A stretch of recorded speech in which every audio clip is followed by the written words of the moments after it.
dressons nos fronts, longtemps courbés, et pour les morts, prenons les plus bel élan, dans la paix au peuple ardent, par le labeur, nous bâtirons un pays plus beau qu'avant, dans la paix, citoyens, entonné, l'hymne sacré de notre solidarité.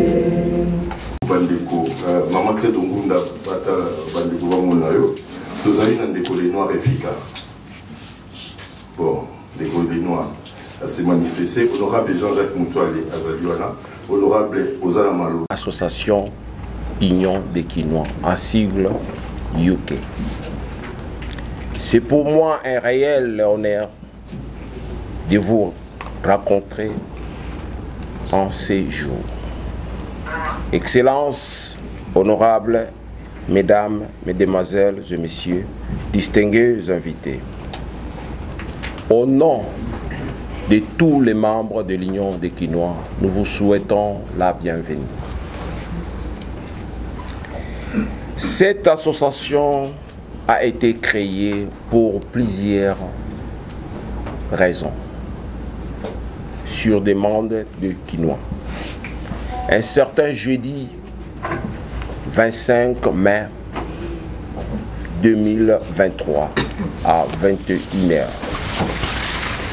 Excellences, honorables, Madame, Mademoiselles et Messieurs, distingués invités, nous, Union des Quinois, il est de devoir de soutenir et de vulgariser les œuvres de Messieurs Félix Antoine Tshisekedi Tshilombo, chef de l'État.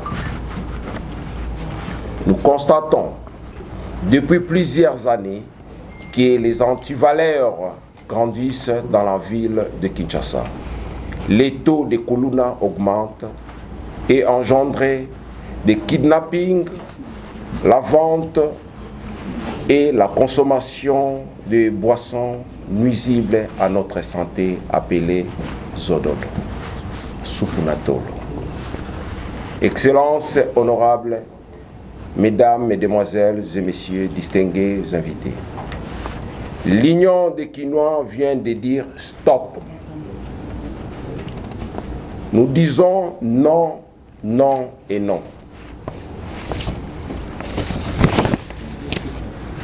Et nous associons des autorités pour lutter contre ces phénomènes dans la ville-province de Kinshasa. L'une des visions du chef de l'État étant de revêtir Kinshasa sa belle robe, l'Union des Quinois soutient à 100% Fachi Béton.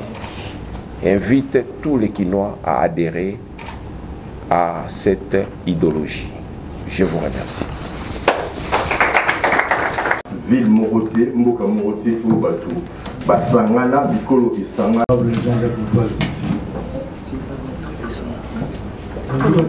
Bonjour. Ça va? Ça va. Question à les amis. Oui, je suis de Itsasa, le terminateur de la presse, coordonnateur puis producteur, il y a magazine Congo Exclusivité et puis Écho de la semaine sur PSTV, canal 346, canal plus. Question à la maison pour le président. D'abord, félicitations. La génération Oyo, na moment Oyo, Union des Quinois et Botany et Bimi. Particularité, il y a Union des Quinois. Les amis, pour les loyaux, bah, Union en haut, n'a pas les sangs, ça c'est comme une mika. Et comme il est belé. Union de Kingani, Union de Kingani, Union Boy, Iso, Banakin ya propre vie. Awa, Union de Quinois et Botami. Particularité la Mozali Nini. Et puis, intérêt Nini, pour le Quinois et Lelo. Quand je dis Quinois et Lelo, na yoki, dès que tu vas la terre, le verbe va vous dire écouter et entendre, épingler actuel comportement ya bakino ya lelo kolite contre bazolo de ozotelemela bakulu na oyo kala ezalaka te lere bavrai kino ya bino ya ntango wana lelo oyo tokonte na union de kino na nini président. Je vous remercie. Honorable Jean-Jacques Moutoile. Bonjour honorable. Bonjour. Ezan de Steve Kambanga, journaliste et coordonnateur de Archidic Info. Mutuna ezali na une organisation sérieuse et c'est m'a rappelé koye ba pensamo ba détail.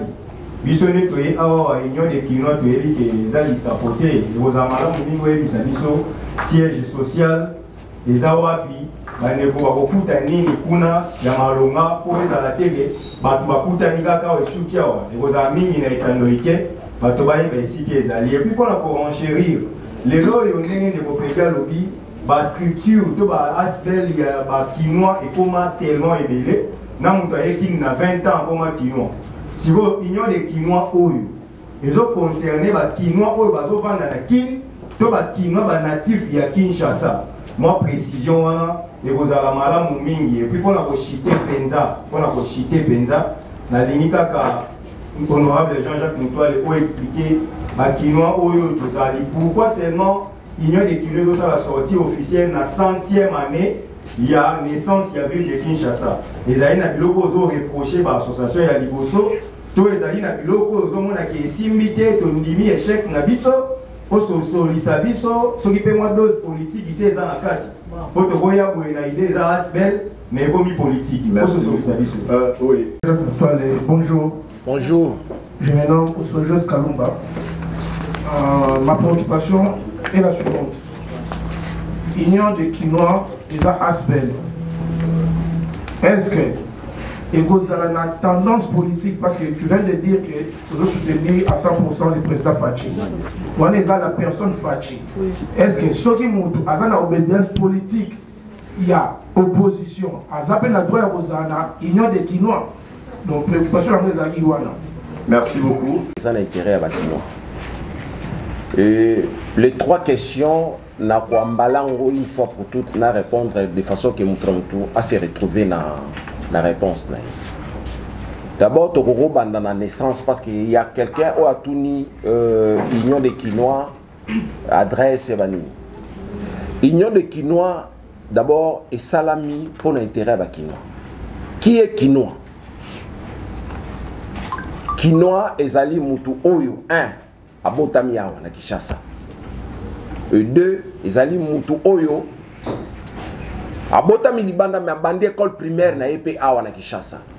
Et 3, ezali état d'esprit ya mutu oyo à s'intégrer na comportement, na caractère, idéologie ya bakinois. Yende to benga kinois.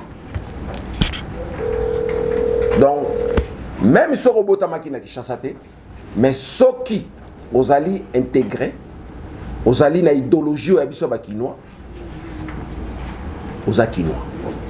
Même si on a un banda, on bandi première primaire na yo awa. Automatiquement, aux ali Kinois. Yangonde tozo benga, li sanga wana, yabana Kinshasa bande kwa Kinshasa yangonde tozo benga Union des Kinois.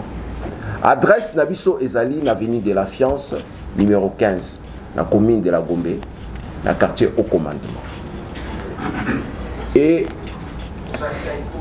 nazongi moi muke sima pour nous répondre ya kolobake pourquoi et salami après 100 ans naissance ya batu ils ont un problème te ya ba année naissance ya ba association ils ont un sens te ya kolobake après 100 ans ou après autant parce que moi non ko bota malelo Sora Koli, Azana Makanisi Oyaye, à Robimisango, Brolobanete, parce qu'il y a autant des années passées, pourquoi Oye au salon à un moment Oyo.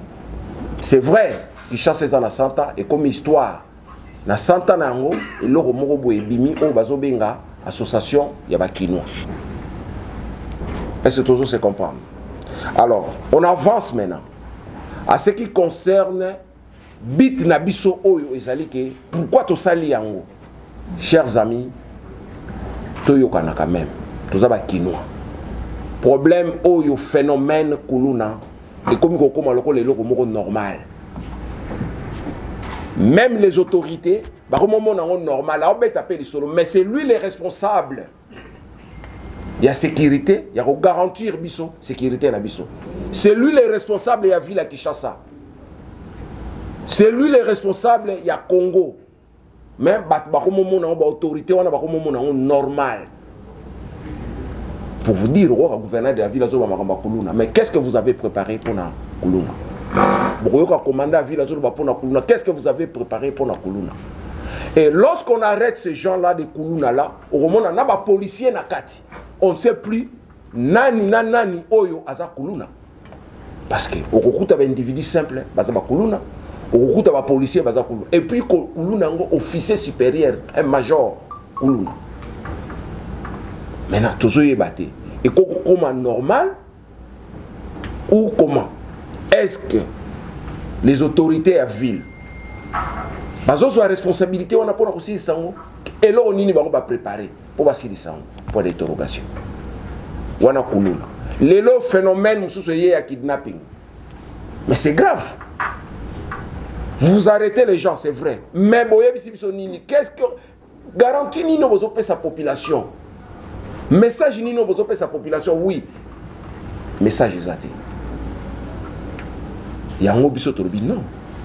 Biso to bima. To sala ba campagne wana. Au nom ya Union de Kinois, to yebisa ba comment on se comporter la société par rapport ya ba anti-valeur wana. C'est ce qui est très dangereux. Lit musu sezali.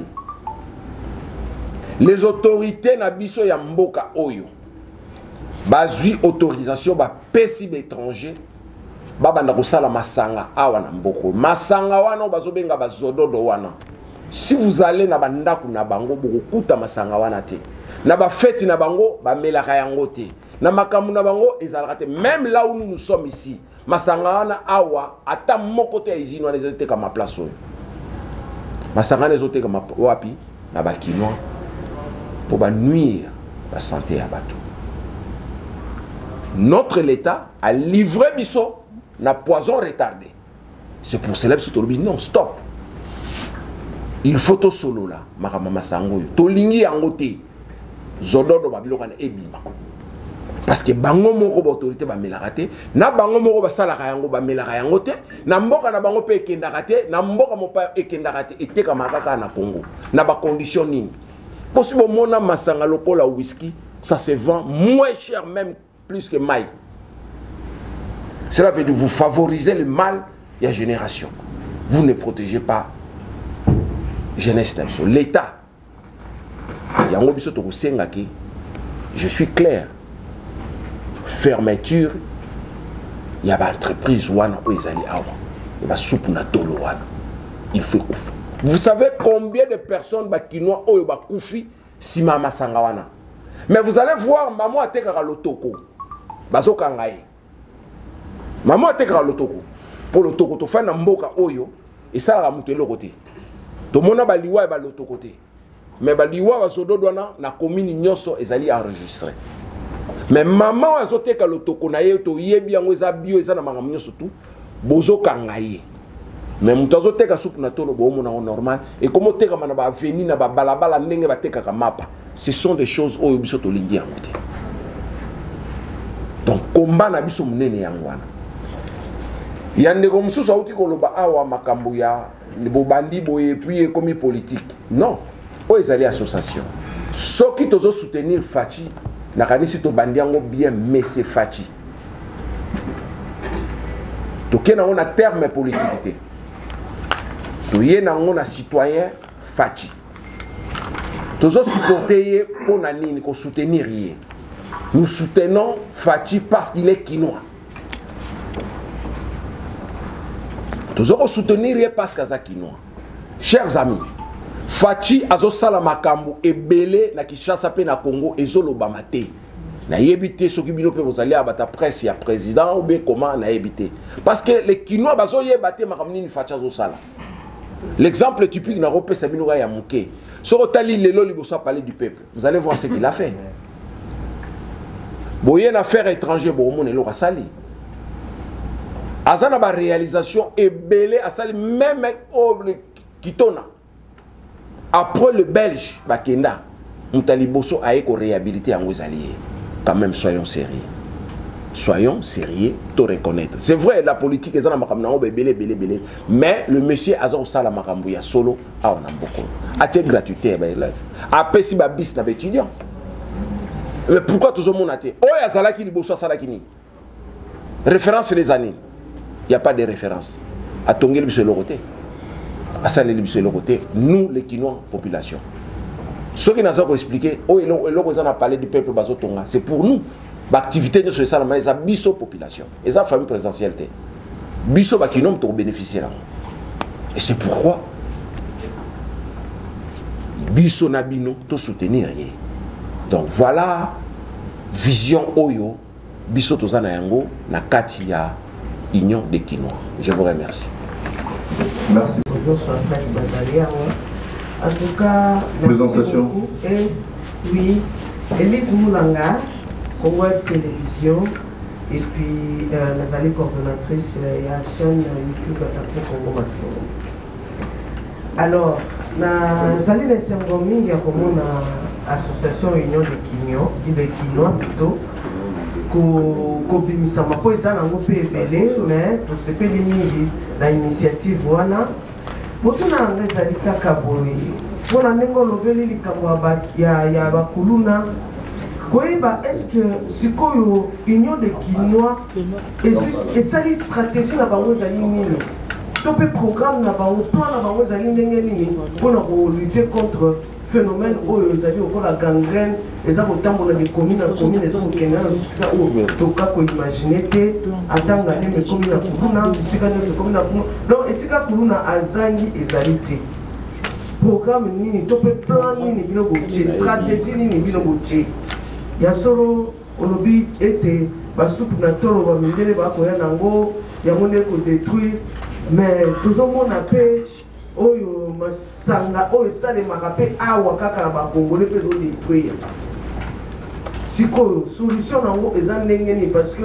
aujourd'hui jeunesse nde motu ezosouffrir na likambo wana jeunesse ya lelo ekomi jeunesse moko tokokoloba te ezali perdu mais ekomi vraiment incliné na niveau moko ya makasi solution nango ezali nini. Parce que tu as Rachel Chapeau, Rachel Caramel, RTNC2, langue, et puis la coordonnatrice, il y a correcteur Mousté. Félicitations pour la ligne. C'est vrai que le phénomène Koulouna, ils ont débordé. Kidnapping, le loyer, enlèvement, abus, jeune fille, jeune garçon, ils ont tellement mis.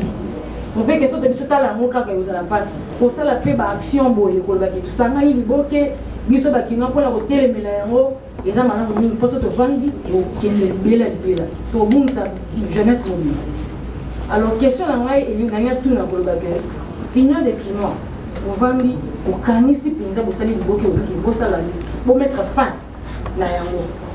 Les lots, ma mesure, pour mettre vraiment en place, ma mesure efficace. Il faut qu'on ait des usines, ou des makasi, mais si vous travaillez dans la banane, parce qu'il y a des Kinois, est-ce que vous travaillez dans la banane, vous avez décidé que vous avez mis ça là pour par exemple, topé bozui, na kati ya union de Kinois, quels sont bateaux na kati za banane, ils ont bateau à Nicolo, basangani kabaye banenga ko recadrer bana. Tous les abans, le vrai Kinois ou le jeune, mais bazali ko sangana pour la relaxa baninga msuke biso de la mabete tiki ou bien ezali catégorie nini ya bato bazana kati ya nyo ya Kinois bazali ko mettre fin à la pratique ya mabete. Et puis aux alliés honorables, c'est vrai qu'il y a des combats sous fin mandat de la vie. Est-ce que les gens qui ont été président de l'Union qui n'ont pas de salaire qui paye moins et l'autre pour les battre après le salaire qui mini pour te communes à Souka, comme héros qui n'ont relaxé. Qu'est-ce que vous avez fait en fait? Je crois que nous allons répondre et puis nous allons découper au bazar pembe ni nanga ceux qui vont compléter ngai na ba réponse par rapport à l'idée na bango bakoki kosala yango après qu'on répond à ce qui concerne les stratégies pour stopper l'hémorragie oyo il y a un phénomène kuluna tokoki ko italango devant tout le monde parce que biso tozu moi chance ya kofanda na mboka mindele ya bapaya tomoni ba génération pe ya bombulu wana salama tomona ndenge ba l'état ya mboka wana esalaki mais na ndenge ya moke kaka oyo nakoki kopesa moi voie de sortie tokosenga na ba autorité ya ville ya Kinshasa bazongisa système ya kala tozalaka nango ya ba GMPR. Donc police ya ville il faut ezonga parce que batuana bazalaka na facilité ya kotambola na baveni nyonso tu et batuana bazalaka na facilité ya koyeba nani na nani afandaka na veni nini. Alors pourquoi tokosenga basala yango? Parce que batuana topesi exemple lokola commune que je maîtrise beaucoup, c'est commune à Kalamu. Kalamu ezali na plus ou moins 18 quartiers. Si on met 10 personnes par quartier, Bazui Kauka, 10 personnes. Bazui Kimbangu, 10 personnes. Bazui Yolo, 10 personnes, 10 personnes. 10... Batouana bazo circuler chaque jour na baveni pour avoir des informations. Yakoyeba, jeune nini oyo, aza kuluna, asalaka nini. Donc, ils ont service et information pour nous découvrir ba kuluna. Parce qu'il y a d'autres kuluna, ba famille na bango ba protéger bango. Il y a d'autres kuluna, mais pas na bango ba yebite kazala kuluna. Donc, et loro moko ko kuté bisoté, soki ville ya Kinshasa, l'État congolais pour nous retirer la biso 180 personnes pour nous stopper l'hémorragie dans la commune moko. Soki ba koki angote, cela veut dire na rozong et pas na mino na koyo sabino dégage. Donc le banamo va dégager. Parce que c'est clair. L'État congolais, ville de Kinshasa, au koki kocha 180 personnes pour nous aussi c'est là comme au batbazo koufé là. Donc cela veut dire il y a les compétences. Donc à la claire de ce côté-là. Mais il y a une stratégie qui peut s'appeler bango. D'autres stratégies, ils ont une stratégie de communication. Tout ça, la société où il y a communication, malheureusement, tu bengi bango ba yete. Mais ba yé barake, tu benga ki bango na tina ya makambo. Pour biso tu as chance ya koye ba makambo belé. Cela veut dire quoi? La société wana ba ko favori, ba ko faciliter biso ba kinois. Il faut pas passer biso cahier de charge na bango ya Kinshasa. Basale la biso ni na Kinshasa o, ba société wana. Nana bi cahier de charge ya ba société wana personne. Maintenant nous les Kinois, donc on s'imposer lié comme hôpital. Bâtir la biso internet gratuit. Lié comme marché, bâtir la biso internet gratuit. Lié comme arrêt à bis, bâtir la biso internet gratuit. L'université, les écoles, bâtir bango internet gratuit. Pourquoi je demande ça? C'est parce que Batbaz a la facilité à communication. Tant que vous avez un arrêt à bis, vous avez un taxi. Moutoumoko mi balé, vous avez la facilité pour communiquer dans le. Pourquoi tout ça? Parce que vous avez un mégaté. Moi, je communique que vous communiquez dans la famille, dans le transport, dans le moutoubou, dans le yabou. Vous comprenez? Donc, ils ont raison. Dans l'hôpital, dans le marché, pour l'enlèvement et comme salama, dans le niveau nyos. Raison oyo msusu yango wana. Je crois que les stratégies msusu ezali profond autre rôle bango ate. Ezali na cadre de sécurité, il faut tout solo na ba responsable et à la police et ba aner et ba nini pour stopper l'hémorragie wana. Je ne sais pas si je peux donner la parole à M. Lenoir à compléter un mandambo pour azaper na moi makanisi belé na makambo wana. Les amis, bonjour. Je remercie infiniment le président Andenga Pesina et Carole. Je vais faire un effort, Yakoloba, vraiment l'essentiel, un peu rapide, pour nous permettre de faire soif et tout dans la. Je suis Timothée Lenoir, mon cofondateur, il y a Union des Quinois. En fait, je ne fais que renchérir, comment on appelle, raisonnement, ou encore peut-être au Pakistan.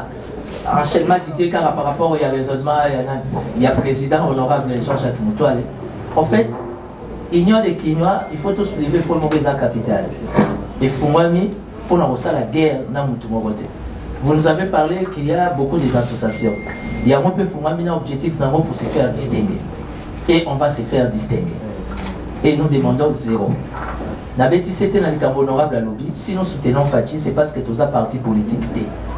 Donc, il y a des gens qui ont fait Kinshasa. Le gars a fait Kinshasa.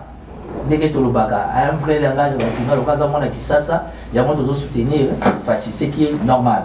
Mais on a estimé qu'il y a une opposition. Mais par-dessus tout, opposition, Union sacrée, Bissonio sont à Kinshasa. On a dit qu'il y a un Quinois, porte des à Kofungama, honorable CAPC adresse à Kokikoya. Alors, moi, ce qui m'a poussé à adhérer les locaux, surtout.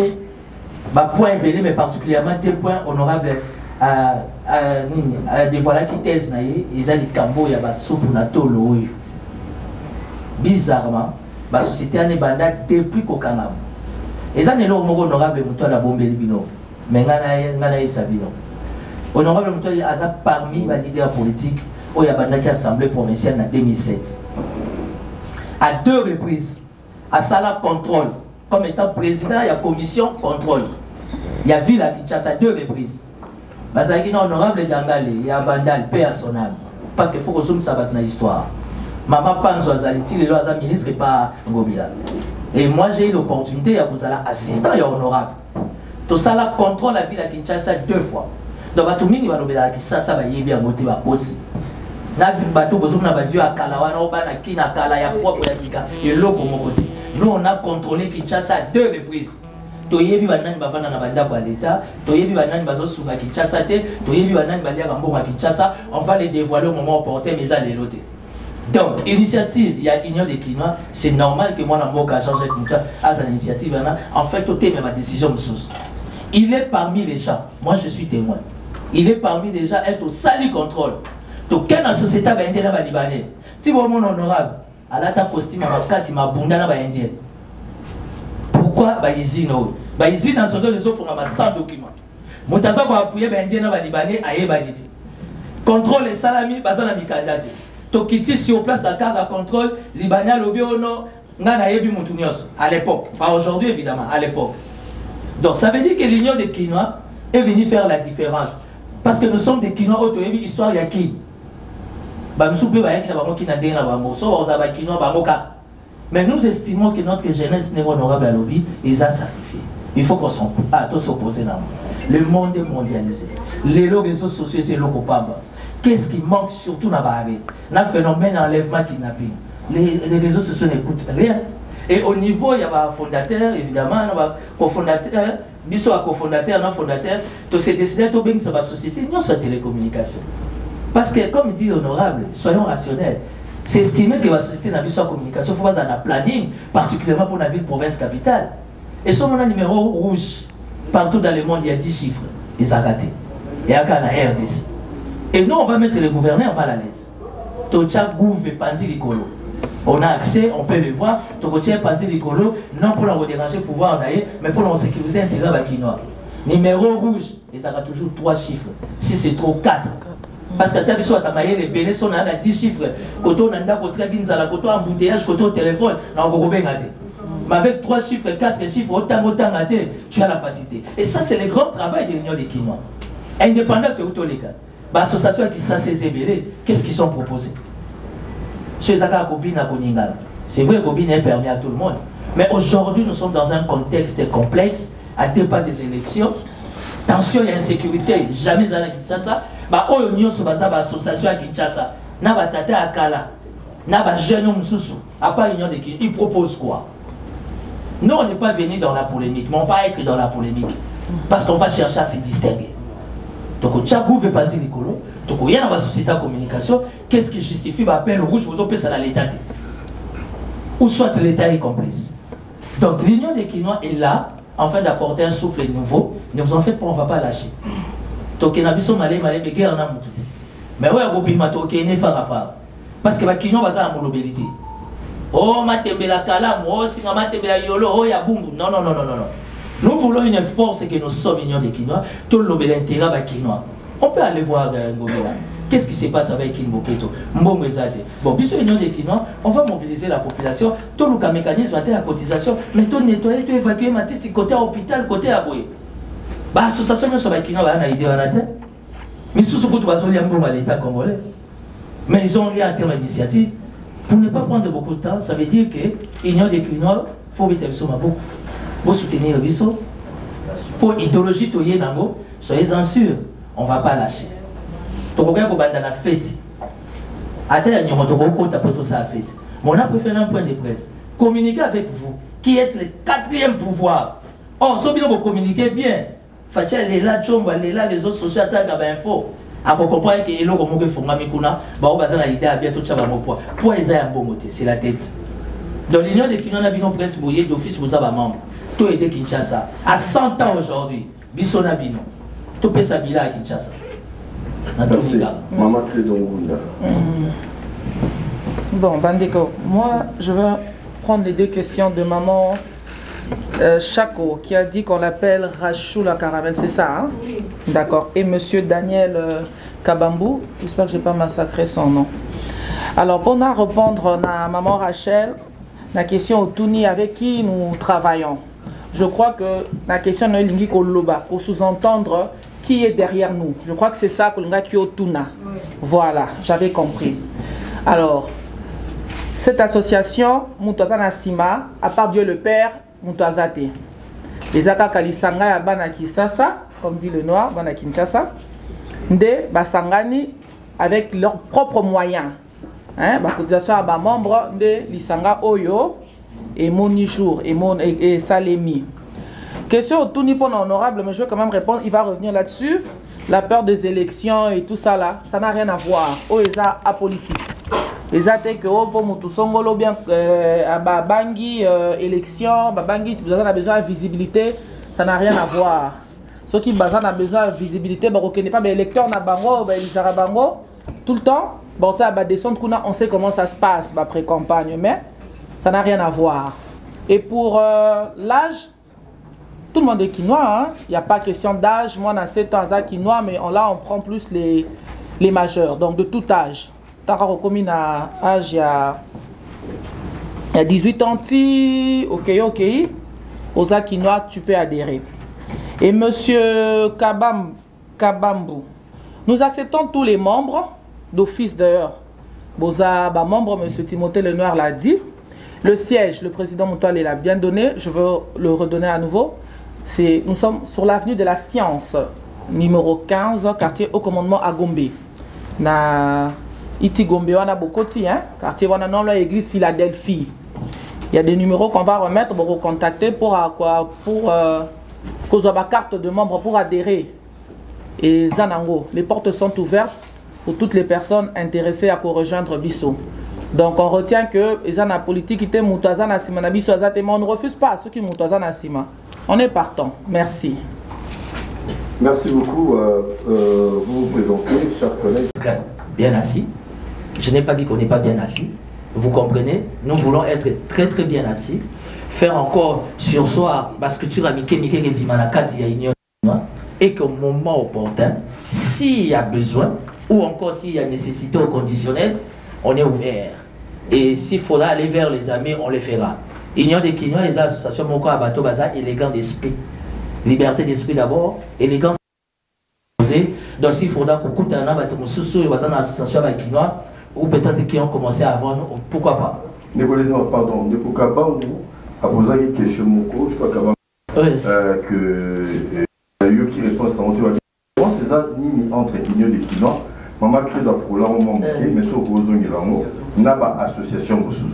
Non. Ça, sans entrer dans la polémique. Non, Union des Quinois, comme je vous ai dit, ou encore le président Moutouale à Betty, c'était, ça veut dire que nous sommes une association Oyo, directement d'entrée de jeu, ça correspond avec la réponse, la dame en rouge à Bozoa, et ça est le qu'on a Sikatoromema.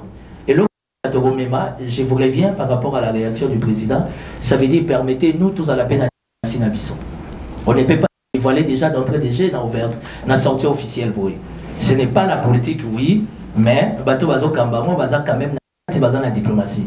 Parce que c'est pas pour dire de se réunir comme ça, non, ça veut dire qu'il y a eu des projets, il y a un caneva, et ça déjà dans le programme autozanamo. Seulement permettez-nous de ne pas se dévoiler d'entrée de jeu dans Mukola Liboso. Mais pour présence dans Bisso, on va faire un effort, nous fournirons beaucoup d'efforts pour se distinguer dans l'action dans Bisso. Dans l'action dans Bisso. Monsieur Kakina, si c'est la question, choisir la Gombe, si vous voulez être à l'aise, c'est une adresse provisoire. Ça veut dire qu'on a une adresse, où il y a Bissomoko, il y a un petit bureau matériel où on peut réceptionner un document, où on peut envoyer aussi un courrier.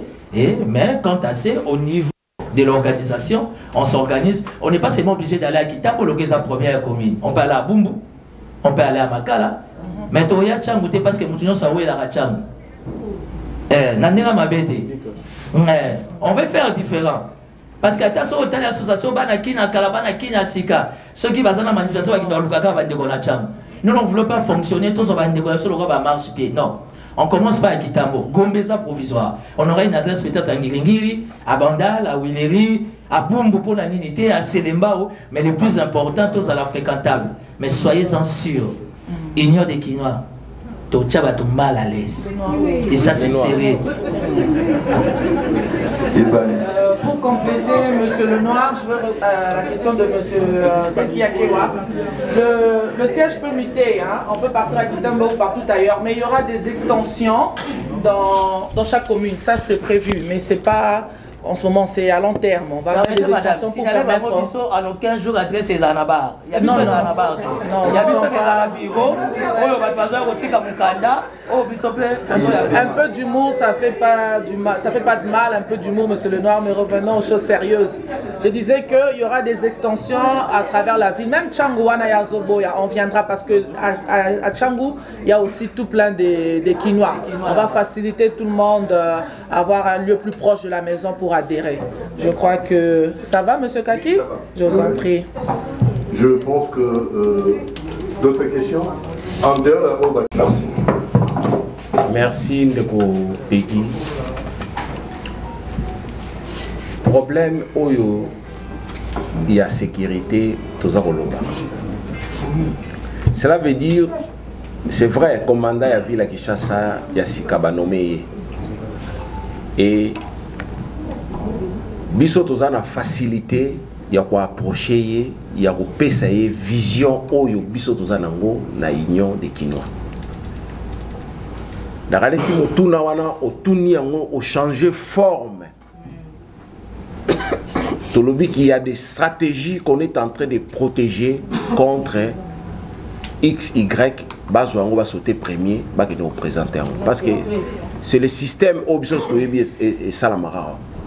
Lorsque tu as quelqu'un à la place mieux placé, comme un frère, Nayo, ami, Nayo, sauter premier, voilà, vraiment, biso tozala qui large et bon na invitation à Mokola lelo. Tobenga ki bango nyonso. Tobenga ki bango ezala ki prise de contact na biso. Tobengi bango te po boya ko influencer conférence ou non. Parce que je pense que tous ces gens-là na limité bazala ba kombo ko leka oyo dit na monde politique au biso biso tozala. Tu comprends?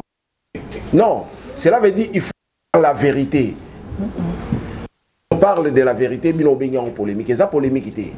C'est le message qu'on devait passer au Léia par Moutou. Mais de toi-même, on a témoin oculaire, il y a les Cambo Nengeleki. Parce que, biso toza na solution. Na faire Kuluna, na faire kidnapping. Toza na solution. Solution est ali. Au moins que Bango Moko va trouver solution.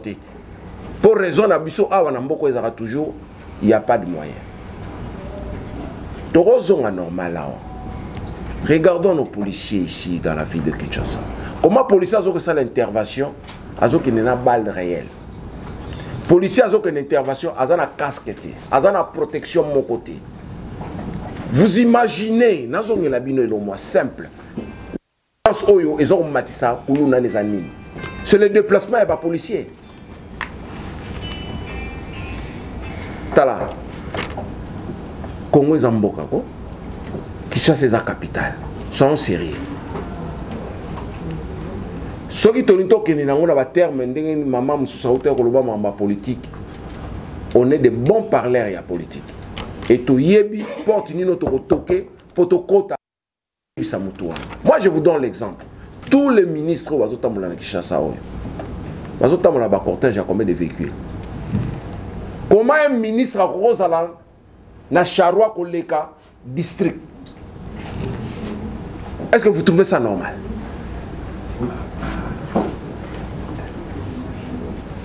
Tu sais, il y a des choses mais ils ont des compétences. Et biso ton limite au loba. Parce que nous ne voulons pas que nous ayons 4 politiques. La zongi et pas maman moko alobaki awa makambu ya ba campagne banini. Non. Ngala na parti politique na. Bino yaye. Bino ba msupe baza la parti politique na. Mais loko biso tozo bunda nango awa eza nini intérêt ya bakino. Zwa komina Gombe bopesi bango jeep moko. Ekufa elogetengama. Komina ya Makala bopesi jeep moko. Tozwa komine lokola ya quoi? Là Jano Azali c'est quoi? Kimbanseke. Kimbanseke ils en a plus de ceux qui 40 ou 60 quartiers. Et il y a des endroits où on comate. Na zongi na motuna ya ndeko luyeye.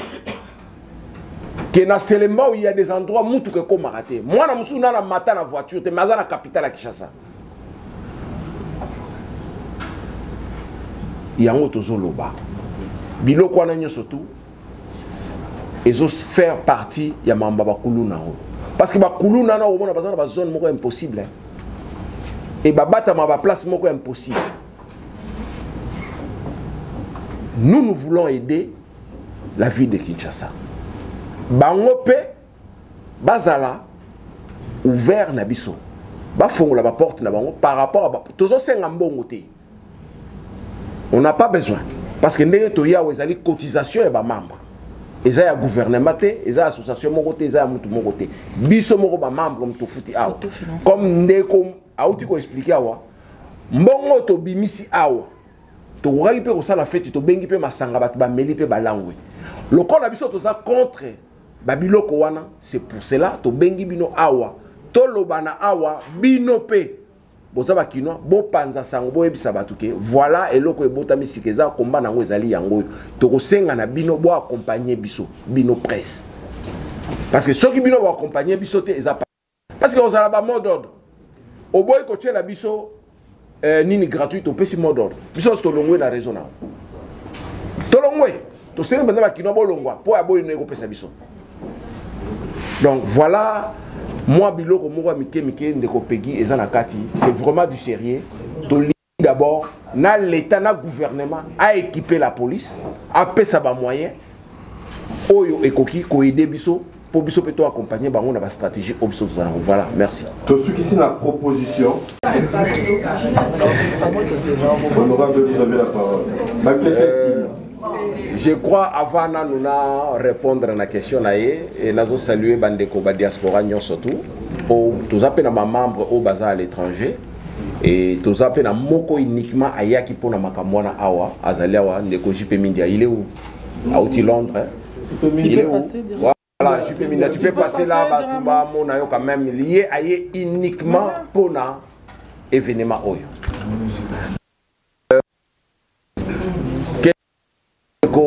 Je sais là où tu veux toi atterrir dans la question.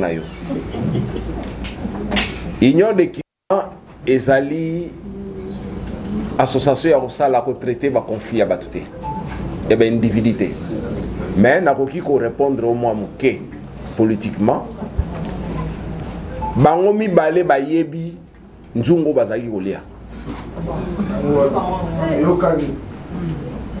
Ça c'est la politique. Bango mibale bayebi vérité ya nzungu na bango. Nana le mingi, nana le muke. Nana kanga qui porte, nana fongola qui porte. Conflit na bango ezali cop. Cop et simbité, c'est leur problème. Donc biso awa ils ont concerné bisoté. Makamuna bango ils ont pe politique té. Ils ont pe souci ba kinwa nyoso touté. Ils ont deux individus oyo bazoyo kana na bango té. Et loko moko na bino que biso ba kinwa tozara ba conflictuel té. To reçoit na to bundi melobi na to tozara mona onta tozokola. Mwana ndako na mwana ndako babundi mama ona mama na baswani mais omona bana na ba temi na ba solola. Mère peut comprendre que t'es maman ça la mo mère na biso. Tu peux se combo mère Joe, mère nani, mère boy. Tu vois? Mais sur le conflit na bango, on découvrir que batoyo moko za na tendance esprit ya bakinois, moko na tendance à esprit ya bachere. Tu vois?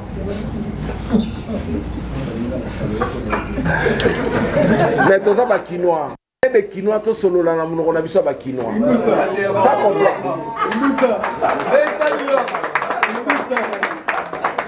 Donc voilà la réalité aux les Kanaki. Je crois que biso to intervenant qui na makamuna ba on ba conflit mais tant to koti na muzindo ba dossier to comprendre. To comprendre ba mbrouiller biso ba Kinois te. Ba bongsa makamuna ba modèle na bango, ça n'a rien à voir. Ça a des forces ba bundi mutra muta bunda modèle na e. Mutra muta protéger nzungu na e. Donc ils ma solo ya là. Voilà, vérité en wana. Merci beaucoup. Merci beaucoup. Merci Mingi pour la mot ya clôture. Pour saluer Mokonabiso, Jeannot Pétrole, qui est aussi vice-président, il y a Union des Kinois, Azali P membre, il y a Collège des fondateurs, tout PC Mbote. Et loko to sali yango pour na souci na biso nyos. Emema motema ya mabete emema bakalite et créer les biso ba problème té to sali yango pona ko sauver ba kinois yango to lobi to zala bomoko na kanisi na basima na sima ba t-shirt na biso to komi bomoko kinois si je me trompe pas. Kin bomoko, voilà. Kin bomoko. Donc tozala lisanga toyeba ndenge nini to vivre tozongi sa ki chassa na biso na ndenge ya kala. Et tobo sanate en dehors ya politique, le chef de l'État il est kinois. To vulgariser ba œuvre naie biso ba kinois parce que ce qu'on dit muningate naza sûr que yope mutakondi mayo azate muke oya saleli biso na 4 ans et par rapport ya bateau baleka qui 18 ans différence ezali ba œuvre ezali et si on lui donne 18 ans là je crois que biso surtout na Kinshasa to mon changement et c'est pour cela na lobby na sengi na ba membre na sengi na batunyo so ba invité merci beaucoup pour la journée à lelo ndenge bo répondre à l'invitation na biso en tout cas. Et à la prochaine, tu vas bino lisusu, tu vas solo là, tu vas bomber la bino secret à mon côté. Donc voilà, oyo message nazala ki nango yangwana, bana Kinshasa et lo kona bine bota misika, lelo des alim botama ya Union des Kinois. Merci beaucoup la presse, merci à tout le monde. Merci beaucoup. Merci. Alors nous sommes, comme vous voyez le logo derrière, UCA, Union des Kinois. Là, nous avons fini la sortie officielle. Alors nous lançons au président, un appel au président de la République, Fachi Blétan, qui est un des Kinois à nous rejoindre. À rejoindre cette idéologie, c'est pour tous les Kinois. Donc il n'y a pas comment je peux dire, il n'y a pas de couleur. Pas de couleur politique, c'est pour tous les Kinois, les natifs de Kinshasa, ceux qui ont grandi ici, ceux qui ont l'idéologie des Kinois peuvent nous rejoindre. Mais je peux rappeler quand même l'adresse du siège. Nous sommes sur la rue de la Science, numéro 15, dans la commune de la Gombe. Voilà. Une question, pourquoi Union des Kinois? Pour répondre à quel besoin? Oh, les besoins sont énormes. Hein.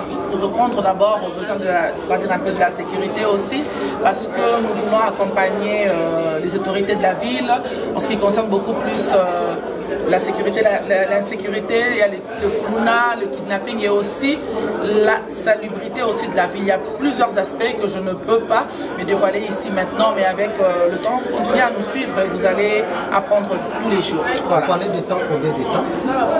Déjà à partir de la semaine prochaine, revenez, c'est tous les jours, revenez.